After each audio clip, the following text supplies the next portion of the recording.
हसीन है, कदम कदम हसीन है, ये वो ही सरजमीन है। ये धरती सोनी रंगली, यहाँ रब की मेहर बसे, यहाँ नीर बहे मस्तानड़े, यहाँ पावन पवन बहे। वाहिगुरु जी का खालसा, वाहिगुरु जी का खालसा, वाहिगुरु जी की फतेह।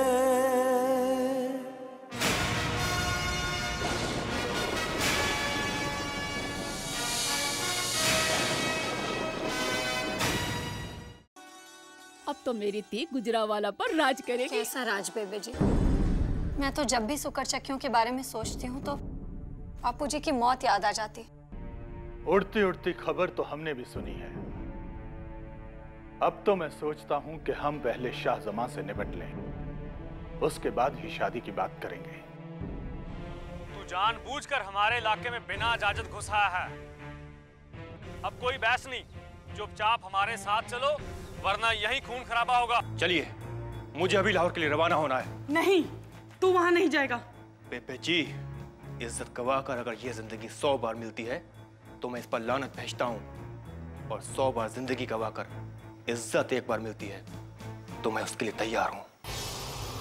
साहिब सिंह जी, अभी तक चट्टों की कोई खबर नहीं आई। खबर नहीं, रंजीत सिंह का सिर आएगा, सिर। अरे जरा सब्र तो करो।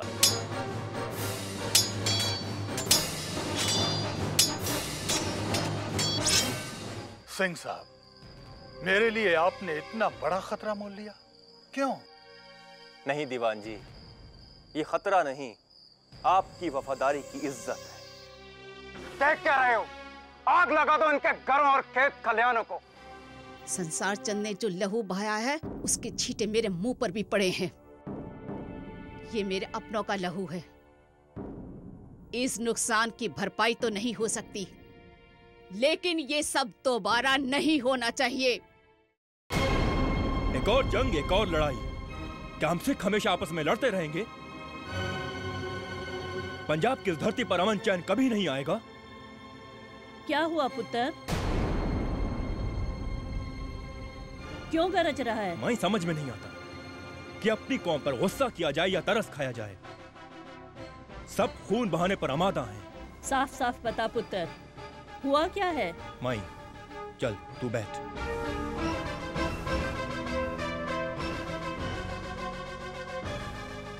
आखिर हुआ क्या है पुत्र? होना क्या है? राजा संसार चंद ने फिर माई सदाकौर के इलाकों पर हमला किया और फसलें जला दी। वाहे गुरु, वाहे गुरु। तू फिक्र न कर पुत्र। बीबी सदाकौर राजा संसार चंद से निपटने के काबिल है। पर ऐसा क्यों है माई? हम सिख ही एक नहीं हो सकते। सारे पंजाबी आपसी रंजिशों में बटे हुए हैं, किसी को एक दूसरे पर भरोसा नहीं है। ऐसा नहीं है पुत्र, हमारी आपस में दोस्ती और रिश्तेदारी भी तो है। सब गैर जिम्मेदाराना। रामगढ़िए सुकरचक्कियों के दोस्त हैं, किंतु कन्हैयों से अदावत है। लेकिन माई, सदाकौर कन्हैया केवल हमारी उस्ताद ही नहीं, हमारे रिश्तेदार भी हैं। इसीलिए तो वो हमारे साथी भी हैं। पर मामा भाग सिंह जींद वाले, वो तो आपके भाई हैं, लेकिन हमारे साथ नहीं हैं। और वो सतलज पार वाले पटियाला कैथल जिंद के राज्य तो दल खालसा में शामिल ही नहीं हुए। सतलुज के इस पार वालों को तो वो पराया समझते हैं। अरे आपस में तो मिल जाते।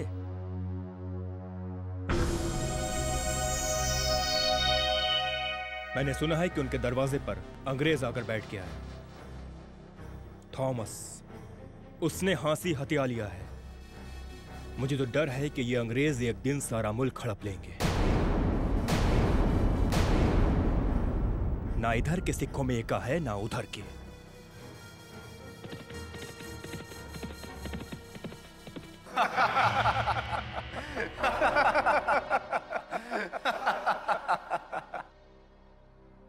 महाराज, कन्हैया का दूत आया है और आपके दर्शन करना चाहता है।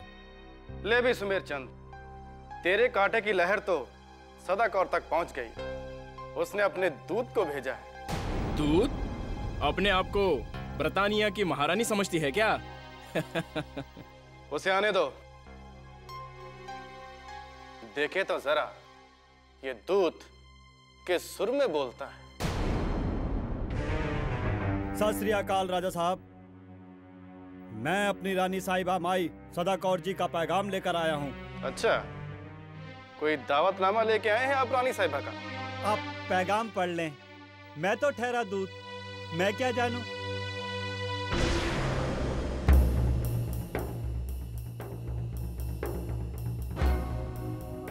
सुमेर चंद, तू पढ़ा लिखा है, जरा देख क्या संदेशा भेजा है रानी जी ने। अभी लो महाराज।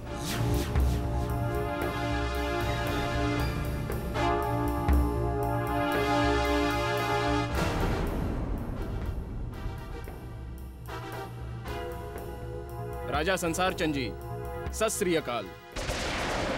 मैं बात को घुमा फिरा कर कहने की आदी नहीं हूं, इसलिए साफ साफ लफ्जों में कह रही हूं कि आपके लोगों ने मेरी रियासत की सरहद हरिपुर में जो खून खराबा किया है वो मेरे लिए बहुत ही तकलीफ देने वाला है। ये संदेश लेकर मैं अमीर सिंह को भेज रही हूँ और आपसे 2 वचन चाहती हूँ। एक, आप कभी भी ये ज्यादती नहीं करेंगे, और दूसरा, हरिपुर का जो नुकसान हुआ है उसका हर्जाना जल्द से जल्द अदा करेंगे। दूत जी, क्या नाम बताया आपने? सरकार, मेरा नाम अमीर सिंह है। तो अमीर सिंह जी, आपकी रानी सदाकौर जी ने हमसे 2 वचन मांगे हैं। हर्जाने की मांग की है तो ठीक है, हम आपको विश्वास दिलाते हैं कि हम रानी साहिबा को ऐसा मौका देंगे ही नहीं। हम बात बढ़ाते नहीं, जड़ से साफ कर देते हैं। हम अपना लिखा हुआ जवाब कल देंगे, तब तक आप हमारे मेहमान हैं। सुमेर चंद, मेहमान के ठहरने का इंतजाम किया जाए और ध्यान रखा जाए कि ये रानी सदाकौर के दूत हैं, इन्हें कोई मुश्किल नहीं आनी चाहिए। जाइए, इन्हें छोड़ आओ। जो आ गया महाराज। आइए।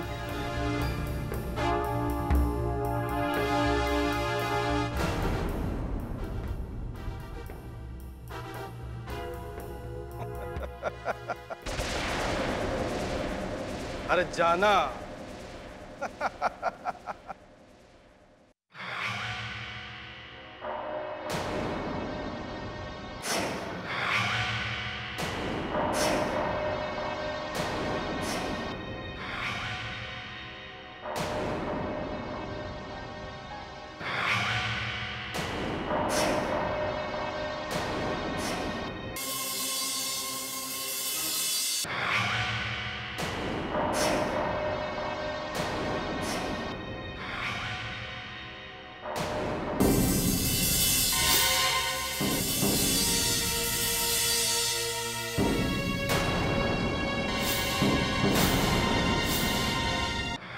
अब सोचने विचारने का समय नहीं है, हमें सदाकौर पर हमला कर देना चाहिए।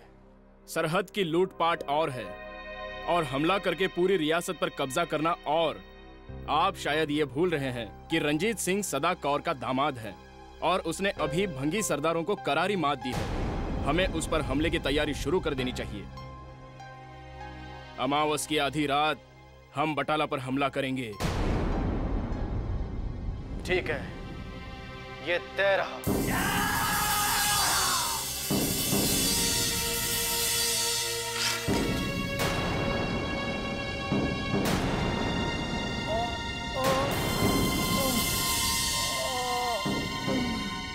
सरकार, वो दूत नहीं था, सदाकौर का जासूस था। आपकी बातें सुन रहा था। मैंने उसे देखा तो उसने मुझ पे हमला किया। ये खंजर तो मैंने मेहमान खाने के सेवक को दिया था। वो ज्यादा दूर नहीं गया होगा। मैं अभी उसका पीछा करता हूँ।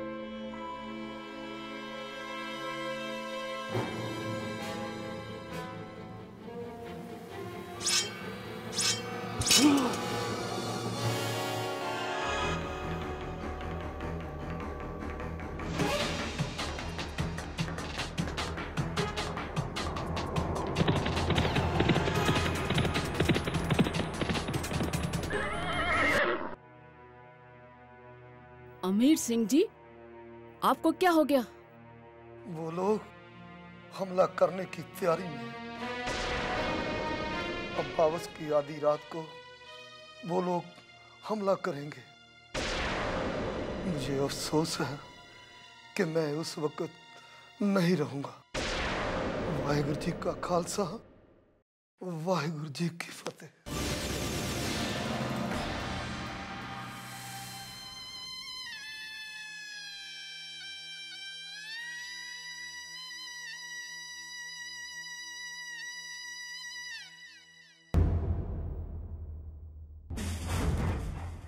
पुत्र,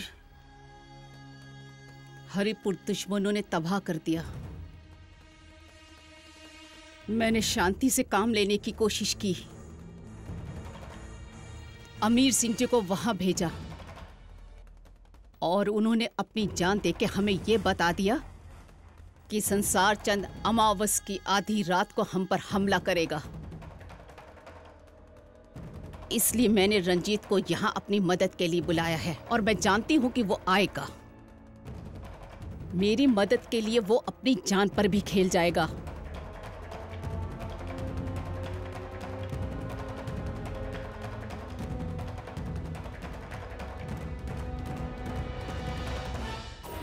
मैं तुम्हें एक ही बात बताना चाहती हूँ कि मेरी बेटी मेरे दूध का कर्ज उतारे या ना उतारे, लेकिन मैं तुम्हें एहसान फरामोश नहीं कहलाने दूंगी।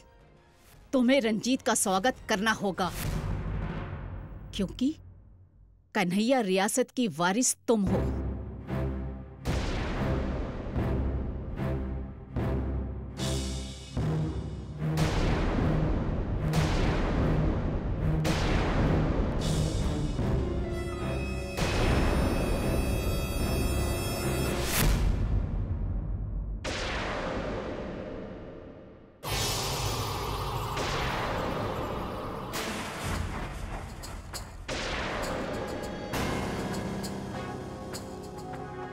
सिंह साहब, फौज तैयार है। आपके हुक्म का इंतजार हो रहा है।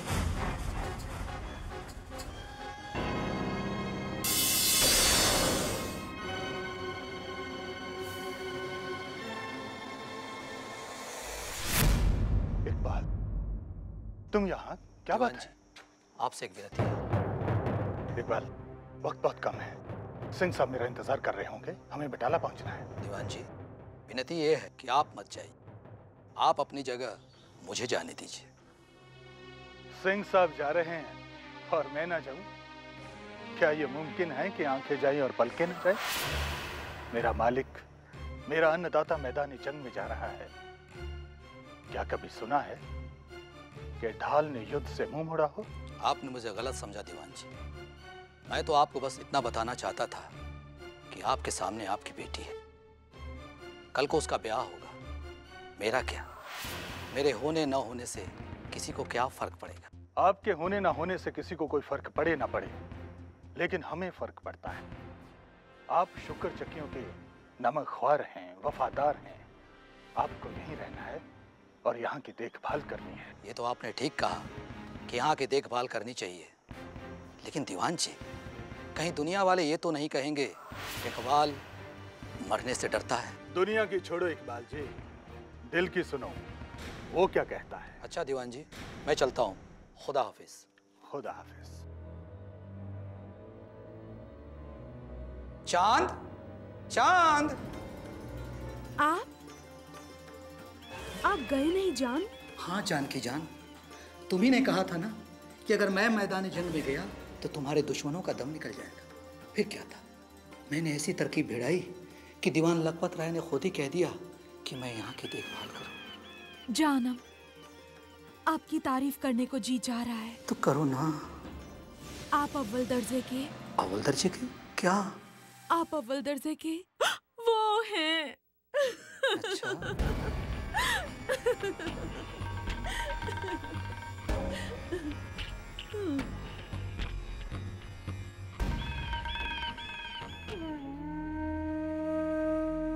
गुड्डो, परमात्मा कभी कभी तो मौका देता है जब बंदा अपने मालिकों के नमक का कर्ज अदा करता है। आप जा रहे हैं, मेरा रंजीत वीर जा रहा है। मैं तो लड़की जात, मेरी नजर तो इस दरवाजे पे लगी रहेगी। जब तक आपको देख ना लूं, चैन नहीं आएगा। देख गुड्डो, मेरे लिए तू ही मेरा बेटा है और तू ही मेरी बेटी है। अपनी मां को संभालना। आज अगर ये बुलावा ना आया होता तो मैं तेरे ब्याह की तारीख पक्की करने जाने वाला था। पिताजी, इस बेटी की आंखों में बाबुल के सिवा और कुछ भी नहीं। बाबुल नहीं तो इस घर से बेटी नहीं जाएगी। परमात्मा आपकी और मेरे वीर की रक्षा करे। आप जा रहे हो, जाओ जी। जैसे पीठ दिखा रहे हो वैसे मुंह भी दिखाना।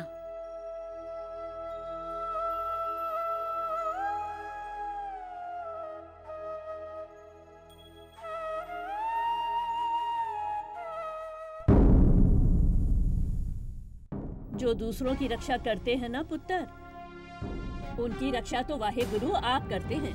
तू जिनकी रक्षा करने जा रहा है ना, उनके घर में सुकर चक्कियों की इज्जत महताब रहती है। मेरा एक काम करेगा पुत्र? माई हुक्म कर। मेरी ये अमानत बटाला पहुंचाएगा क्या?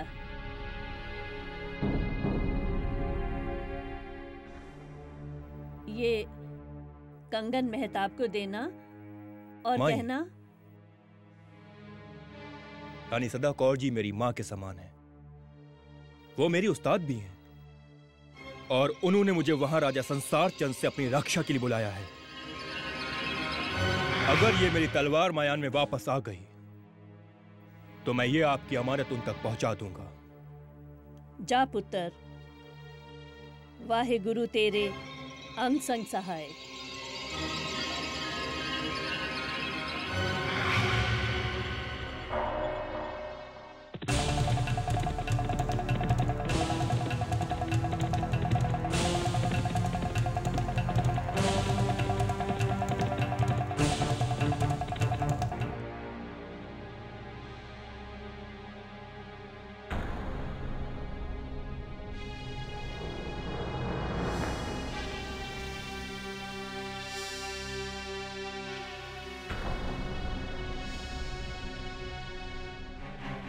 पहली बात तो ये है कि रानी सदा कौर मुकाबले के लिए आएगी ही नहीं। वह सफेद झंडा लेकर हमारे स्वागत के लिए तैयार मिलेगी। नहीं महाराज, आप उसे इतना कमजोर मत समझिए। चलो मान लेते हैं कि वह हिरनी जैसी कमजोर नहीं है, शिहनी है। संसार चंद भी चीता है, चीता। तो फिर महाराज कूच की आज्ञा दीजिए, हम पूरा बटाला शहर अपने पैरों तले रौंद डालेंगे।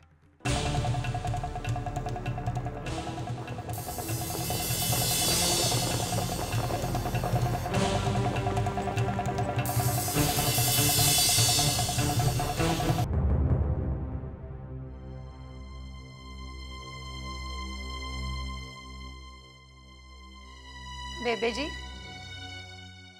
अभी तक तो आपका दूत लौट के नहीं आया। महताब, मेरी अगली सांस लौटकर आएगी या नहीं मैं नहीं जानती, लेकिन मेरा दूत रंजीत सिंह के आने का संदेशा लेकर जरूर आएगा। सत श्री अकाल। सत श्री अकाल। रानी साहिबा, सरदार रंजीत सिंह जी पहुंचने वाले हैं और उन्होंने कहा है कि वो संसार चंद को उसके गंदे पांव इस जमीन पर नहीं रखने देंगे। वो उसका मुकाबला बटाला से बाहर रास्ते में ही करेंगे। मेहताब पुत्र, तू जानती है मैंने अपनी सांसों से भी ज्यादा विश्वास रंजीत सिंह पर क्यों किया? क्योंकि उसमें एक खासियत है, वो औरत की इज्जत करता है।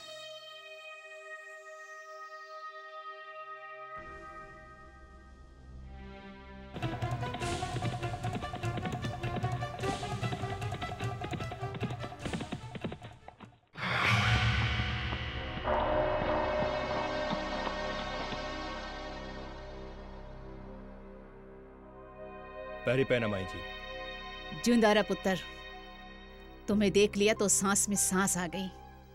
मैं तो दुश्मनों की सांसें बंद करने आया हूं माई जी। चल पुत्र। नहीं माई जी, आपने ही तो सिखाया है कि एक फौजी अपने दुश्मन के सीने पर पांव रखकर आराम करता है। मैं तो इस वक्त अपने जनरल फतेह सिंह कालियावाला और हुक्म सिंह चिन्नी के साथ बैठकर संसार चंद के सुहागत की तैयारी करूंगा। मेरी फौज आपके हुक्म का इंतजार करेगी। आज से मेरी फौज की कमान आपके हाथों में और मैं आपका सिपहसालार रंजीत सिंह।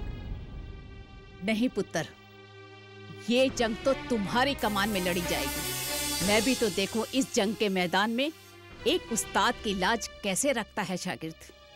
जी माई, वाहेगुरु जी का खालसा, वाहेगुरु जी की फतेह।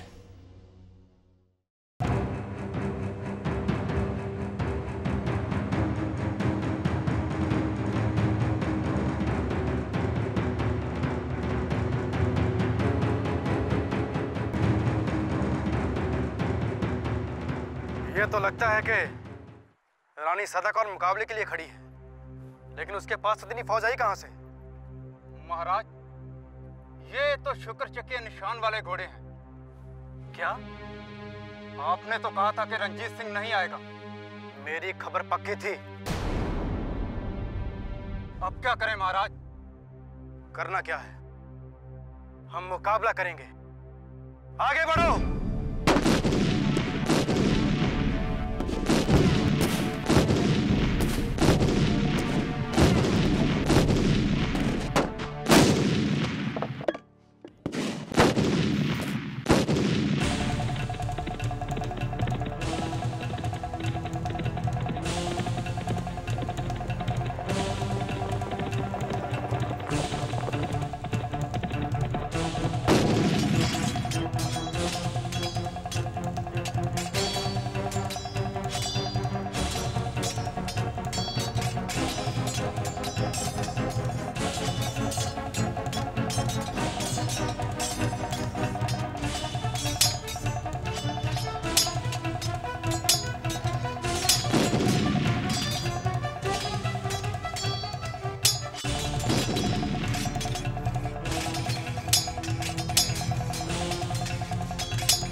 खबर आई है कि शुक्र चकिया सरदार वहां से चल पड़े हैं। वो हवेली पहुंचने वाले हैं खा पी कर। सरदारनी जी ने कहा है आप जल्दी से तैयार हो जाइए। उनके जहां पहुंचते ही ना मैं आपको खबर देती हूँ खा पी कर।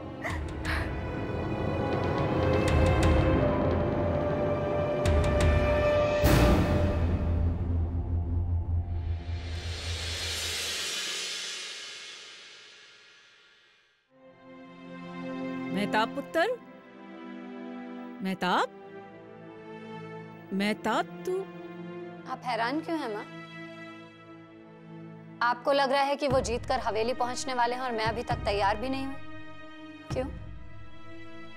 मैं जानती हूं आप क्या कहना चाहते हैं। राजा संसार चंद को उसकी औकात बताकर सुकरचकिया ने हम पर एहसान कर दिया है।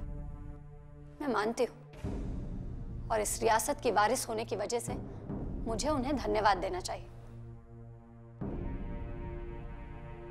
मेहताब, तू अच्छे से जानती है अब तुझे वो सब करना होगा जो मैं चाहती हूँ। और मैं चाहती हूँ कि जब रंजीत यहाँ आए तो तुम वहाँ मौजूद रहो। देखो पुत्र, तुम जैसी हो वैसी भी चली आओगी तो कोई फर्क नहीं पड़ेगा, क्योंकि हीरे को सोने के डिब्बे में रखो या तांबे की, हीरा तो हीरा ही रहता है ना। नादान बच्ची, औरत सिर्फ बेटी नहीं होती, वो मुकम्मल तब होती है जब वो माँ बनती है, और माँ बनने के लिए बीवी बनना पड़ता है। हाँ पुत्र, इसलिए तू जल्दी से पहुंच और रंजीत का नहीं, अपने होने वाले पति का स्वागत कर। हाँ।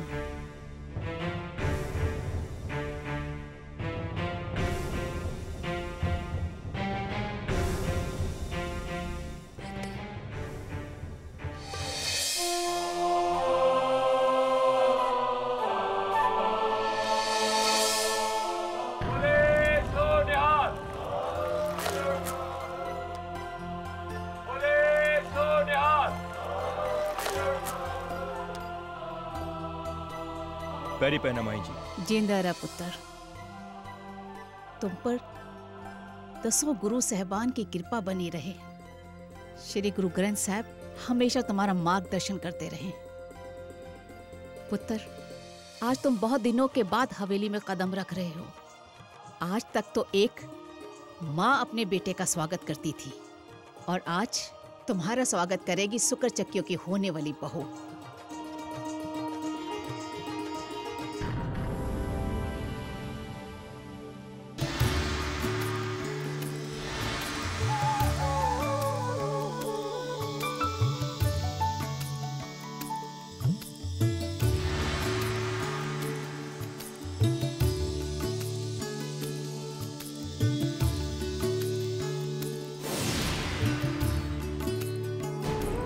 मेरा एक काम करेगा पुत्र? माई हुक्म कर। मेरी ये अमानत बटाला पहुंचाएगा क्या?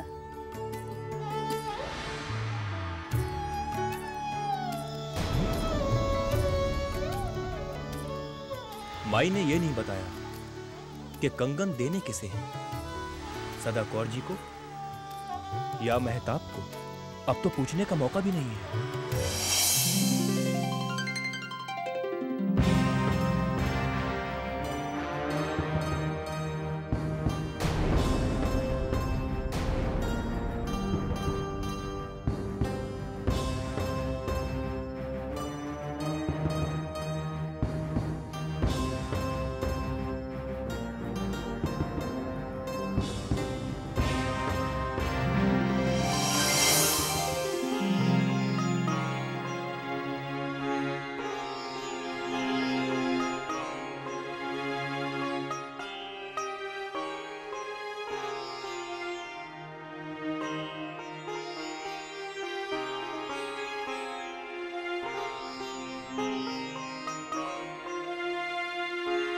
ये माई ने इनके लिए दिए थे।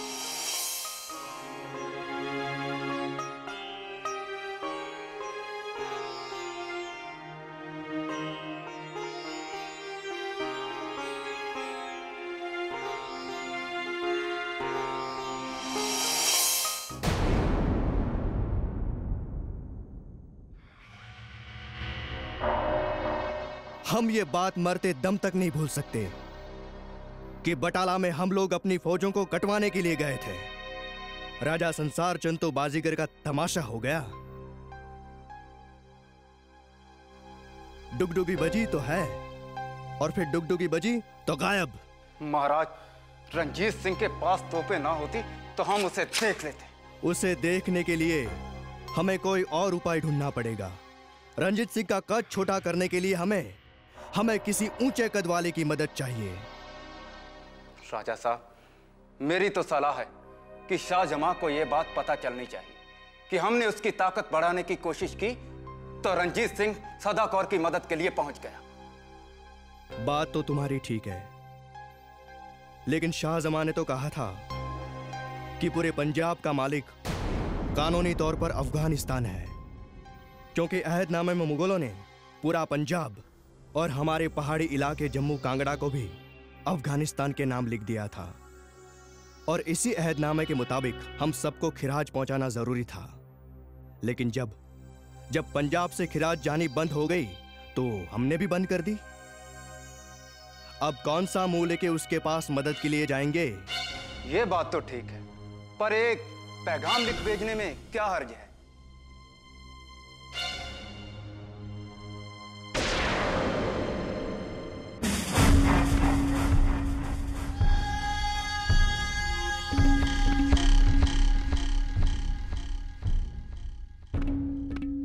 बादशाह सलामत, कांगड़ा के राजा संसार चंद ने आपके लिए पैगाम भेजा है। आवाज़ें बुलंद पढ़ा जाए। जी। बादशाह शाहजमां को कांगड़ा के राजा संसार चंद का आदाब कबूल हो। बादशाह का इकबाल बुलंद हो। मैं हुजूर को खिराज ना भेजने की मुआफी चाहता हूं। इसके पीछे की वजह पर गौर फरमाएं। दरअसल रियासत और फौज का खर्च जमा हो रहे मालिये से पूरा नहीं हो पा रहा था, जिसकी वजह से मैंने आसपास के इलाकों को आपकी और अपनी सरपरस्ती में लेने की कोशिश की, तो रंजीत सिंह के साथी सिख एक हो गए। अगर बादशाह सलामत की मदद मिल जाए तो इस काम को पूरा किया जा सकता है। संसार चंद को पैगाम भेज दो कि हमें अपना हक लेना आता है। हम उससे ही नहीं बल्कि पूरे इलाके से अपना हक हासिल करके रहेंगे। सिख अब ज्यादा दिन हमारे खिलाफ सर नहीं उठा सकते। पुत्र, तेरी शादी की बात करने जा रही हूँ, तो जाने से पहले तेरी सलाह जरूर लेना चाहती हूँ। पुत्र, मैं चाहती हूँ तू अपने दिल से इसके लिए हाँ कहे।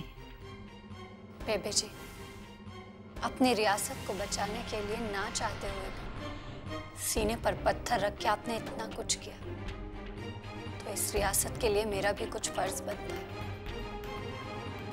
आप जो चाहेंगी वही होगा। मेरी चंगी थी, मैं जानती थी एक दिन तू इसके लिए जरूर मान जाएगी।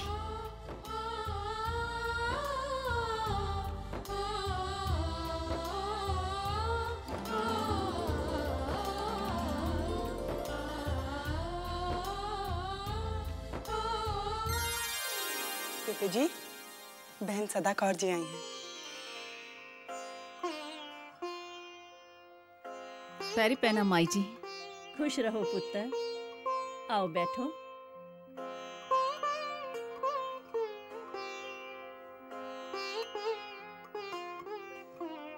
आज तो वाहे गुरु ने बहुत मेहर की है।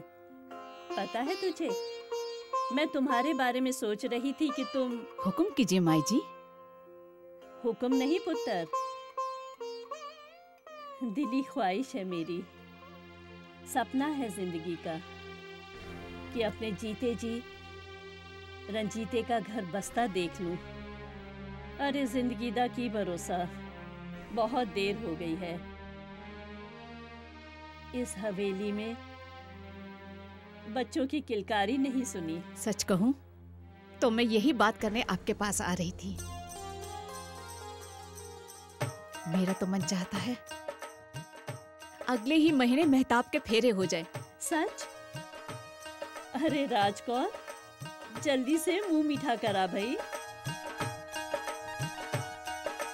पहले मैंने सोचा कि शाहजमां का खतरा टल जाए,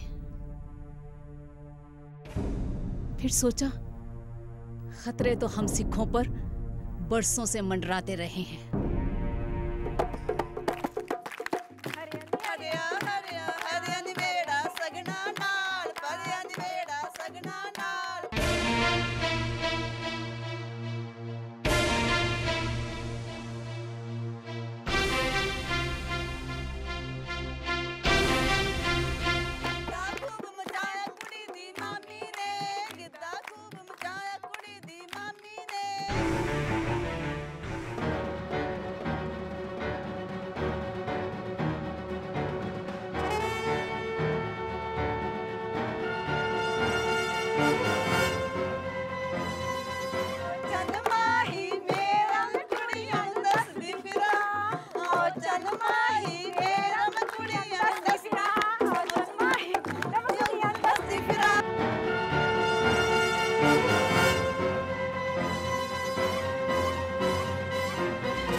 मुकाबला करना नादानी होगी।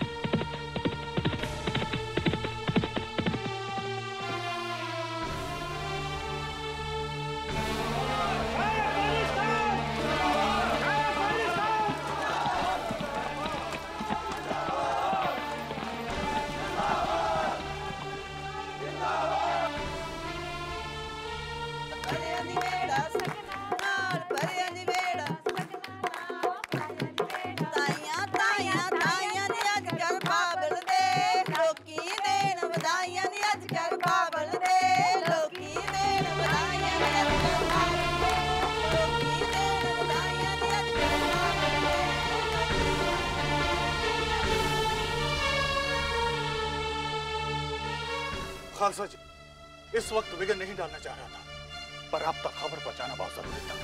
क्या हुआ? शाहजमां ने हमारी रियासत के रोहतास किले पर कब्जा कर लिया है।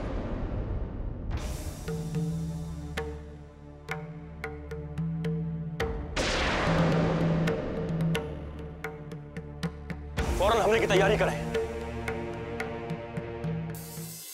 चलिए मेरे सरदार, यहाँ से चलिए। क्या हुआ चांद? तिनका जब तूफान को ललकारने लगे तो अक्लमंदों को अपना ठिकाना कर लेना चाहिए।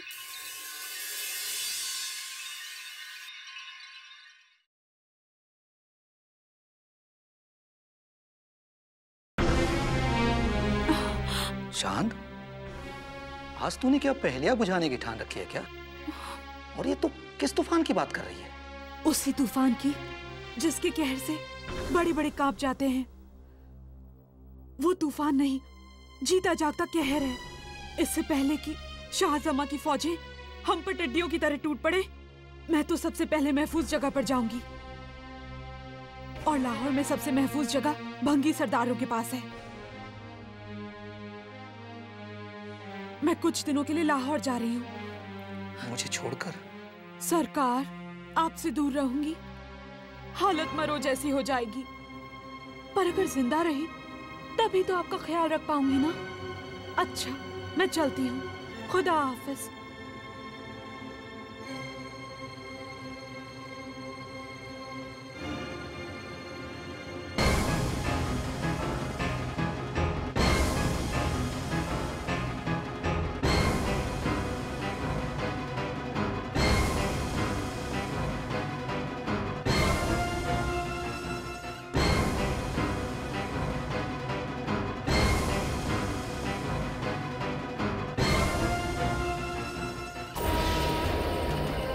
शाह अफगानिस्तान, आपकी बादशाहत के तहत आने वाले राजे और नवाब आपको खिराजे अकीदत पेश करने की इजाज़त चाहते हैं। हाजिर करो उन्हें। कांगड़ा के राजा संसार चंद,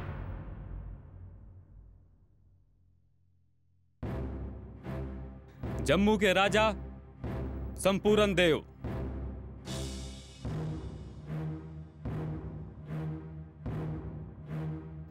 कसूर के नवाब निजामुद्दीन,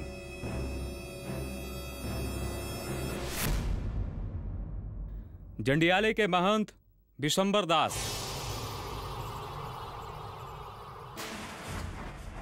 चंबा के राजा राज सिंह और राजा जीत सिंह, चट्ठा सरदार जॉन मोहम्मद,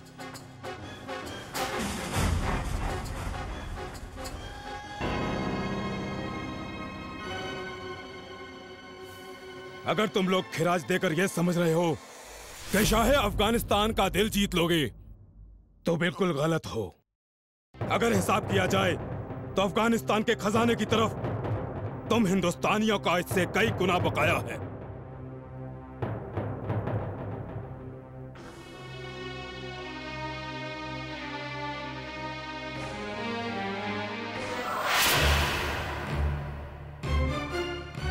हमारी पीठ तुम्हारी तरफ हुई नहीं कि तुम लोग मनमानी पे आमादा हो जाते हो। मत भूलो कि अफगानिस्तान की सरहदें सरहिंद तक फैली हुई हैं। कश्मीर, जम्मू, पंजाब और उसके सारे पहाड़ी इलाके दिल्ली के बादशाह और हमारे दादा अहमद शाह अब्दाली के अहदनामे के तहत तख्ते अफगानिस्तान के हवाले कर दिए गए थे।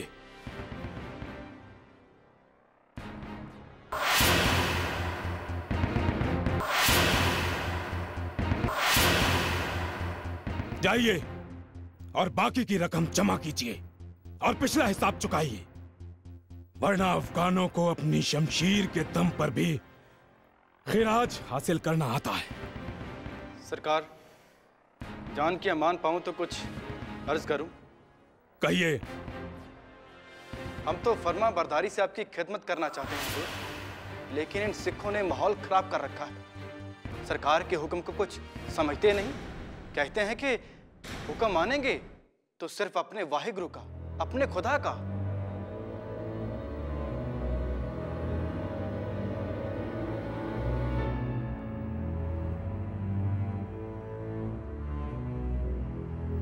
अव्वल तो रोहतास पर हमारी फतेह की खबर सिखों तक पहुंच गई होगी और वो समझ गए होंगे कि जहां का मालिक कौन है, और अगर नहीं तो आप जाइए और उन्हें उस ज़बान में समझाइए जो सारी दुनिया समझती है, तलवार की ज़बान।